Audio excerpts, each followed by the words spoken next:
વડીલોને વંદન। આજનો આપણો મુદ્દો છે વ્યસન। વ્યસન આમ તો ઘણા પ્રકારના હોય છે, પરંતુ હાલમાં ચર્ચિત જે વ્યસન છે તેમાં છે તમાકુ અને નશાખોરી।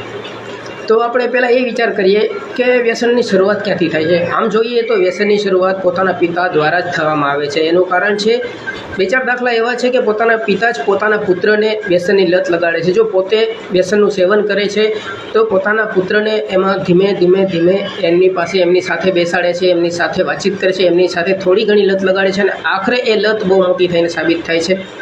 એટલે ખાસ કરીને મારે એટલું જ કહેવાનું છે કે જો કોઈ પણ પિતા હોય તે પોતાના પુત્રને આ પ્રકારના વ્યસનની લત ના લગાડે। અને હા, વ્યસન છૂટવાનું નથી 100%, પરંતુ આપણે એમાં થોડું ઘણું ફેરફાર કરી શકીએ છીએ, થોડો ઘણો નિકાલ કરી શકીએ છીએ। આપણે વ્યસનને 100% મૂળમાંથી નહીં કાઢી શકીએ, પરંતુ વ્યસનને થોડો ઘણો રોક આપી શકશું એ જરૂરથી આપણે કરી શકીએ છીએ। તો વ્યસન ઘણા ઘર બરબાદ કરી ચૂક્યું છે, વ્યસન ઘણી છત ઉજાડી ચૂક્યું છે। વ્યસન જોવામાં આવે તો એક પ્રકારનો રાક્ષસ છે।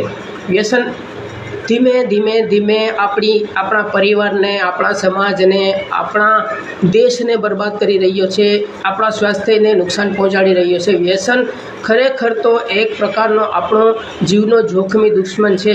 જો આપણે વ્યસન પર કંટ્રોલ મેળવવા માંગતા હોઈએ તો પ્રથમ તો આપણે વ્યસનને ધીમે છોડવું પડશે। હા, પૂરું 100% છૂટશે નહીં, પરંતુ રોક લગાવી શકશું।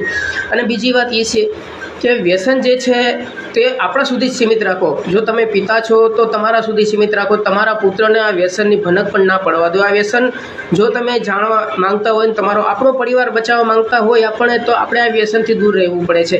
આપણા પુત્ર જે છે એ આપણાથી જ શીખે છે। પિતા જો વ્યસનનું સેવન કરે છે, ધૂમ્રપાન કરે છે, તો પુત્ર છે તે એની નકલ કરવાની કોશિશ કરે છે અને ધીમે આ નકલ એક લત તરીકે લાગી જાય છે અને એક મોટું પગલું ભરી લે છે। આપણા જે બાળકો છે તે ધીમે મોટું પગલું એ પ્રકારનું ભળે છે કે તેને એની લત લાગી જાય છે। વ્યસનનું સેવન કર્યા વગર એને હાલતું નથી। જે પ્રમાણે આપણા વડીલો, આપણા પિતાઓ વ્યસન કરતા ત્યારે વાત અલગ હતી, ત્યારે કોઈ પણ પ્રકારની બીમારીઓનું જોખમ નહોતું, પરંતુ આજના સમયમાં વ્યસન કરવામાં ગંભીર બીમારીઓનો જોખમ રહી ચૂક્યો છે। અને એવું નથી કે ફક્ત ને ફક્ત વ્યસન કરનારા વ્યક્તિઓને જોખમી બીમારીઓ થવાનો શંકા છે, પરંતુ જો કોઈ પણ પ્રકારના સેવન નથી વ્યસનના, છતાં પણ વ્યક્તિઓને ગંભીર બીમારીઓનો ખતરો છે। એનું કારણ છે કે અત્યારની જે હાલની પરિસ્થિતિ પ્રમાણે બિયારણ હોય છે તે ક્યાંક ને ક્યાંક કેમિકલ ઉમેરવાનું હોય છે।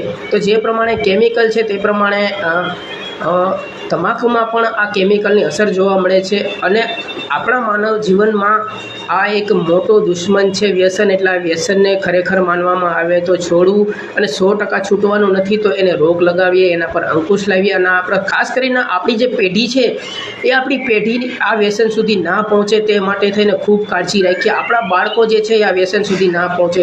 એક મોટી વાત એ છે કે પિતા જે છે તે વ્યસનનું સેવન કરતા હોય એટલે પુત્રએ વ્યસન કરવું જ પડે છે, કારણ કે પિતાની નકલ પુત્ર કરે છે।